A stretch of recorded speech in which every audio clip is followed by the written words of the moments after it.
So this is what the HSK3 certificate looks like. You may have seen certain other types of certificate on YouTube where they show you a photograph. This particular certificate does not show you a photograph. It gives you the name, the gender, nationality,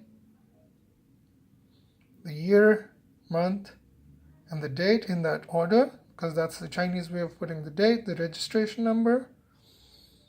And on top you can see Confucius Institute Headquarters Hanban, written in calligraphy in the standard Chinese fonts as well as English. Then Chinese proficiency test, Hanyu Xueping Kaoshi, and HSK3 examination score report. In the middle you have these two tables.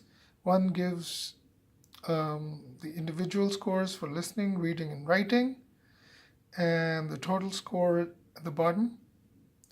And underneath the table you have also the passing score, to which you can compare your own score. And in the right hand table you have percentiles corresponding to different raw scores, listening, reading, and writing. Underneath you have two stamps,